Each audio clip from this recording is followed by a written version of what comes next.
Fossalta di Portogruaro nelle prossime ore verrà affidato l'incarico per la doppia autopsia alla 50enne Lorena Puppo, soffocata sul letto mentre stava riposando dal marito, che poi si è tagliato la gola.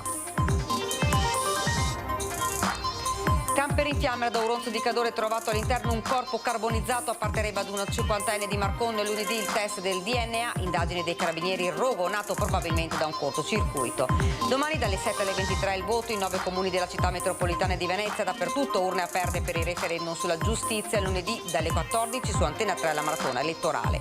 Secondo le previsioni saranno circa 200 dipendenti a CTV impegnati ai seggi da oggi a lunedì, previste riduzioni nel servizio di trasporto pubblico AC in Laguna.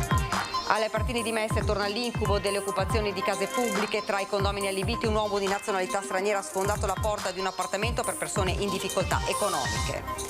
Al mare arrivano i turisti, ma rimane la carenza di lavoratori stagionali, l'assenza di bagnini tamponata grazie soprattutto agli studenti, problemi anche in negozi, bar e ristoranti. Continuano a calare le donazioni di sangue in provincia di Venezia e dal personale sanitario arriva l'allarme per problemi che questa carenza potrebbe determinare nei prossimi mesi. Buonasera e ben ritrovati dalla redazione di Venezia. Nel primo piano l'avete sentito la cronaca, il femminicidio di Fossalta di Portogruaro. Lorena è stata soffocata sul letto, l'ipotesi più accreditata è un raptus di gelosia. In queste ore sarà conferito l'incarico per l'autopsia sul corpo dei due coniugi. Lorena Puppo si era coricata a letto, forse per riposare. La certezza è che Giuseppe Santarosa si è avvicinato e l'ha soffocata con un cuscino. I carabinieri stanno cercando di ricostruire minuto per minuto la tragedia che si è consumata ieri tra le 14 e le 15 in una casetta a 2 piani in via Roma, Fossalta di Portogruaro. Un delitto d'impeto, forse provocato da un raptus di gelosia. Il 55enne vigilante alla San Marco Gas, prima di togliersi la vita tagliandosi la gola con un taglierino, ha chiamato la nipote con la quale lui e la moglie avevano un rapporto stretto. Poche parole, vieni qui, ho fatto uno sbaglio. E poi la cronaca di un dramma che nessuno si aspettava potesse accadere. I due corpi, lei sul letto, lui a terra nella stessa camera. Il sostituto procuratore che coordina le indagini, Marco Faionne, in queste ore affiderà l'incarico per l'esame autoptico sui due corpi. Un gesto che i familiari definiscono inspiegabile. La mattina i coniugi erano andati assieme a fare la spesa, poi l'epilogo tragico dopo pranzo. Ieri sono arrivati i familiari, sconcertato il nipote Ivan. Non ti sei fatto un'idea venendo qua? No, non ci credo ancora. Non riesce a darsi pace il datore di lavoro di Lorena, che l'aveva vista solo qualche ora prima.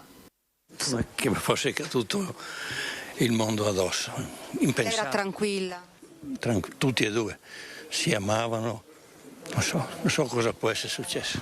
Non si capacita il collega di lavoro di Giuseppe. Non l'ho vista, ero tranquillo. Mi dispiace anche che non doveva fare questi gesti qua. Tranquillo, non gli ha mai detto che aveva un problema? Evidente, no, sono andato a trovarlo e lui faceva un doppio lavoro, faceva il meccanico anche. Faceva anche il meccanico? Meccanico, sì. Dove, sempre qua nella zona? A San Giorgio, a Tagliamento. Ma l'ho visto sorridente, abbiamo parlato un pochettino e poi sono andato via. Le indagini del nucleo investigativo dei Carabinieri di Venezia dovranno dare una risposta alle domande che in paesi tutti si fanno. Perché? Una coppia schiva, dicono, ma mai un litigio, almeno questo, fuori dalle mura domestiche. Io posso dire due persone calme, tranquille, di una certa serenità che anche Mai, per noi... E mai le avete sentite litigare? O... No. Erano persone che stavano molto nel loro, tutto lì, tutto qua. Cose brutte in paesi piccoli che succede anche questo, soprattutto dopo i 2 anni in cui siamo stati catapultati tutti, no? Il paese è sotto shock, la casa è sotto sequestro e le salme dei due coniugi si trovano nell'obitorio dell'ospedale di Portogruaro a disposizione dell'autorità giudiziaria. Sarà l'esame del DNA lunedì ad accertare l'identità della persona trovata carbonizzata questa mattina in un camper ad Auronzo di Cadore. Potrebbe trattarsi di una 50enne di Marcon. Forse ieri sera qui si era acceso un piccolo fuoco. Tutto quello che rimane oggi, purtroppo, è quello che vedete. I vigili del fuoco dei distaccamenti di Santo Stefano sono intervenuti questa mattina per l'incendio di un camper parcheggiato in località miniera sopra Somprade, una frazione di Auronzo, a ridosso della strada regionale 48 delle Dolomiti. Purtroppo all'interno del veicolo c'era una persona morta carbonizzata, probabilmente un uomo, anche se ci sono tracce femminili come una scarpa piuttosto che un telaio di bicicletta.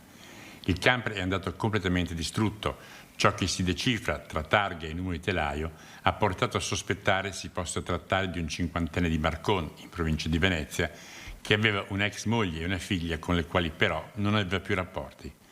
Non è nemmeno da escludere che la vittima ormai vivesse stabilmente nel furgone andato distrutto. L'ultima parola sull'identità della persona deceduta spetterà all'esame del DNA disposto per lunedì dalla Procura di Belluno. L'intera area è stata posta sotto sequestro dall'autorità giudiziaria. Le fiamme potrebbero essere divampate per un cortocircuito dell'impianto elettrico, come a causa di una stufa, piuttosto che per il mozzicone di una sigaretta. Si può solo sperare che l'uomo sia aspirato, tramortito dal fumo, prima che le fiamme distruggessero tutto. Seggi aperti dalle 7 del mattino domani per i 5 referendum sulla giustizia, ma anche per le elezioni amministrative in 9 comuni del Veneziano. Elettori ed elettrici dell'intera città metropolitana di Venezia sono chiamati alle urne dalle 7 alle 23 di domenica per i 5 referendum legati alla giustizia. Inoltre, 132.375 elettori della città metropolitana di Venezia potranno votare anche per eleggere il sindaco e rinnovare il proprio consiglio comunale. I comuni interessati dal voto amministrativo sono 9: Campagnalupia, Jesolo, Marcon, Mira, Mirano, Santa Maria di Sala, Noventa, Pramaggiore e Salzano, per un totale di 26 candidati sindaco e 55 liste elettorali. Gli elettori potranno esprimere le proprie preferenze presentandosi alla sezione del comune di residenza nella quale si è iscritti come elettori muniti di un documento di identità e di tessera elettorale. Chi non avesse la tessera elettorale o abbia esaurito gli spazi a disposizione potrà richiederne una all'ufficio elettorale del comune.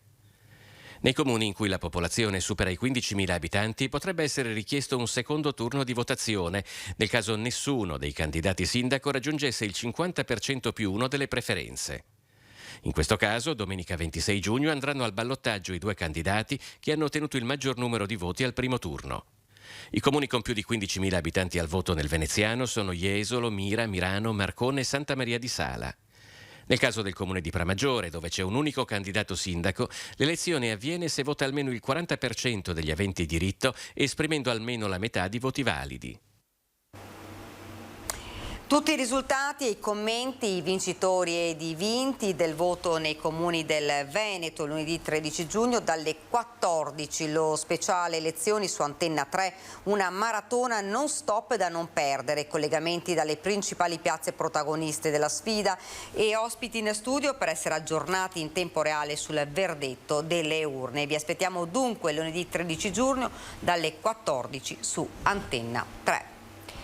E da oggi a lunedì sono previste riduzioni nel servizio di trasporto pubblico Acqueo in Laguna. Stando alle previsioni saranno circa 200 i dipendenti ACTV impegnati ai seggi e questo ha costretto ACTV a tagliare alcune corse e servizi perché non c'è abbastanza personale per coprire tutte le tratte. Secondo i sindacati però la colpa non è dei lavoratori. Da oggi a lunedì per 3 giorni a Venezia, a causa della concomitanza con le consultazioni referendarie, verranno tagliati alcuni collegamenti nelle linee di navigazione. Circa 200, stando ai dati ufficiali, sono i marinai addetti del settore navigazione ACTV impegnati nell'allestimento dei seggi. Questo, perciò, non renderà possibile garantire, almeno a pieno regime, le linee 6, quelle balneari e anche la linea 2 verrà ridotta. Un disservizio che però, secondo i sindacati, non è colpa dei lavoratori. Il problema delle corse che domani salteranno per via del referendum e della presenza da parte dei dipendenti ACTV ai seggi non è assolutamente da imputare a questi, perché se fossimo in una normale condizione come in tutte le altre realtà d'Italia o in qualsiasi altra azienda con l'organico pienamente disponibile e soprattutto a regime, non si sarebbe assolutamente verificato questo fatto. Il fatto di essere sotto organico e da mesi. Le parti sociali continuano a puntare il dito contro un organico, secondo loro ridotto all'osso. Continuiamo a lavorare in queste condizioni dove la copertura delle corse viene fatta con straordinario e saltati riposi, era inevitabile che comportasse questo in una giornata particolare come quella di domani. Non era una cosa nuova, era già successo nelle precedenti elezioni, quindi sapevano per tempo che si sarebbe verificata anche domani. E la tensione sale. Sembra tanto uno scaricabarile e scaricare una responsabilità di nuovo addosso ai lavoratori e ai dipendenti di ACTV e non che la dirigenza si assuma le sue per far fronte a quali sono i reali problemi della società.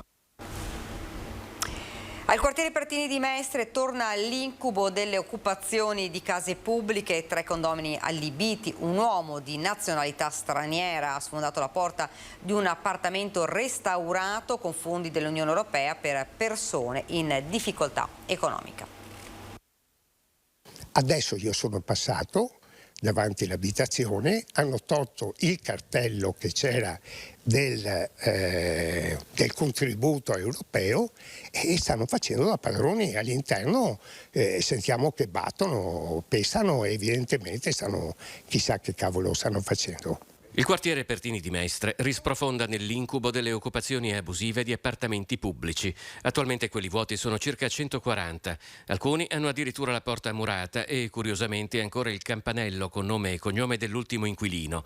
Altri ingressi, invece, possono essere forzati, magari nelle modalità a cui hanno assistito i residenti di via Ignazio Vian attorno alle 17 di giovedì. Sentivano e vedevano un energumeno che tentava di entrare dentro in un'abitazione di quelle chiuse e in effetti è entrato dentro spaccando fuori il cancelletto e spaccando fuori la porta di entrata ed è entrato. Gli occupanti hanno scelto un appartamento di 120 metri quadri e doppio giardinetto realizzato con fondi dell'Unione Europea, la cui targa è stata rimossa prima di barricarsi dentro, come alloggio provvisorio per persone in difficoltà economica. Poi sono venute tre macchine della polizia locale e uno della Digos, i quali hanno preso atto, hanno cercato di parlare con gli occupanti. Gli occupanti c'era una signora con un bambino davanti che si faceva scudo e quindi si sono messi a parlare, però non riuscivano a tirarla fuori. Di occupazioni di appartamenti di edilizia pubblica al quartiere Pertini ne hanno viste a bizzeffe. L'apice una ventina d'anni fa, quando le case occupate erano circa una trentina, occupate da chi sfondava la porta e da chi la porta se la faceva sfondare da pompieri o forze dell'ordine, sostenendo di essersi dimenticato le chiavi dentro. E dentro succedeva di tutto, da chi fondava la sede di una compravendita di automobili a chi apriva un bed and breakfast per una clientela dai mestieri poco ortodossi. La gente si era cominciata ad adeguare a uno stato di vita civile e vedere che adesso iniziano di nuovo le occupazioni anche di gente che non si conosce, quindi straniera anche, no? Che cominciano ad aver paura. Ed ora andiamo a Jesolo, lungo le nostre spiagge, prenotazioni boom e migliori rispetto a quelle pre-pandemiche del 2019, ma si cercano bagnini disperatamente. Si fa fatica a trovare personale per la stagione estiva. Al mare arrivano i turisti, ma c'è carenza di bagnini e lavoratori stagionali, dal cuoco al personale negli hotel e così per camerieri, baristi e commesse nei negozi. Insomma, il lavoro c'è, ma non chi lo deve svolgere. Problema annoso, ma aggravatosi con la situazione pandemica e di crisi internazionale e che si riflette direttamente sulle spiagge del nostro litorale. È cambiata l'ordinanza di balneazione e prevede, soprattutto in luglio e agosto, più personale perché richiede di coprire più ore. Problema questo della carenza di bagnini, tamponato grazie soprattutto agli studenti. Si sono presentati tutta una serie di ragazzi che hanno fatto il brevetto di salvataggio con l'estensione a mare, ragazzi che finiscono le scuole, magari che sono in pausa dagli studi universitari e che andranno a sostituire gli altri assistenti abbagnanti proprio in queste ore. E poi, se si trova il personale in questione, rimane da risolvere il problema del loro alloggio. È difficile per loro trovare un alloggio e spesso rischiano di andare a erodere parte di quello che guadagnano. Fortunatamente la buona notizia arriva dai dati sulle prenotazioni. Le prenotazioni per il resto della stagione, dati ad oggi rispetto a dati ad oggi del 2019, sono migliori del circa il 4%, e quindi la stagione si prospetta un'ottima stagione. Continuano a calare le donazioni di sangue in provincia di Venezia e dal personale sanitario arriva l'allarme per problemi che questa carenza potrebbe determinare nei prossimi mesi. In questo momento, i primi 5 mesi, abbiamo un segno, non dico fortemente, ma brutto, 4,8% fino a maggio di donazioni in calo. E abbiamo bisogno che ci aiutate. Sono quasi 900 in meno le donazioni di sangue registrate in provincia di Venezia nei primi 5 mesi dell'anno rispetto allo stesso periodo del 2021. Un calo che si aggiunge a quelli registrati da inizio pandemia e che creerà diversi problemi a livello sanitario quest'estate, stagione in cui tradizionalmente si assiste ad un'ulteriore diminuzione delle donazioni. La situazione è abbastanza seria, anche se il sistema sangue regionale regge.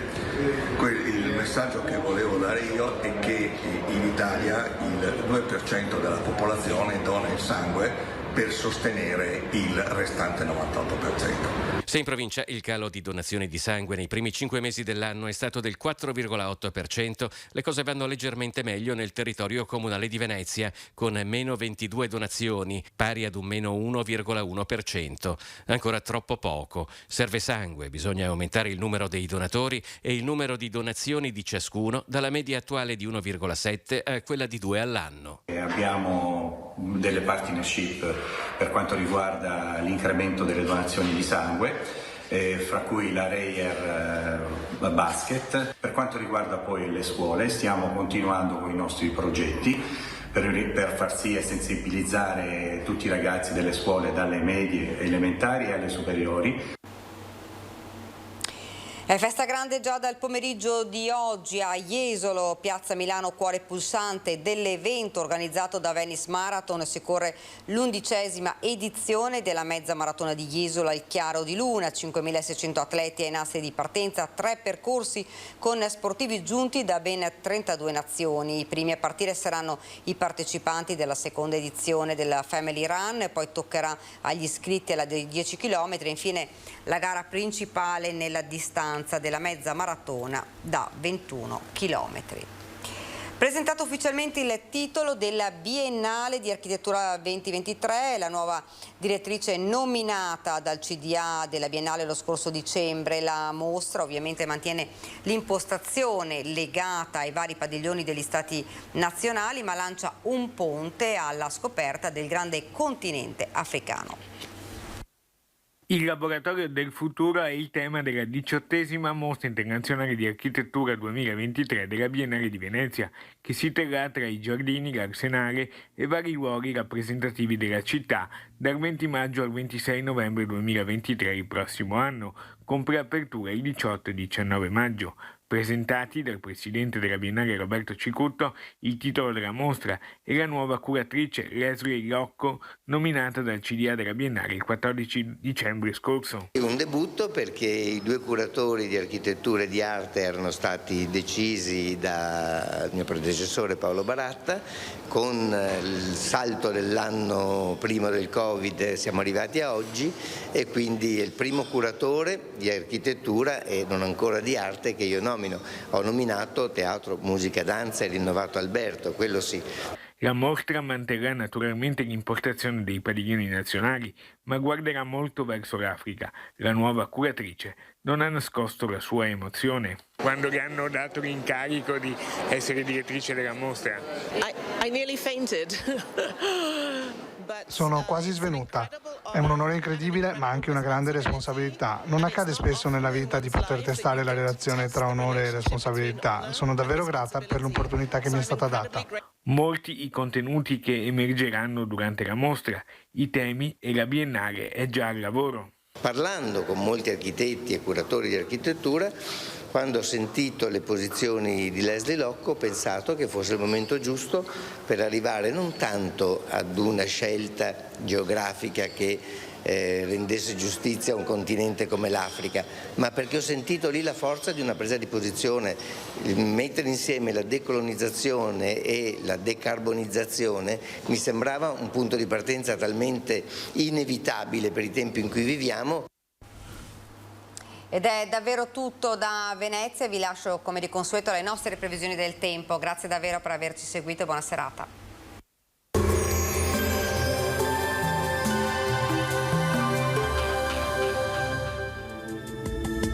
Bentrovati al meteo.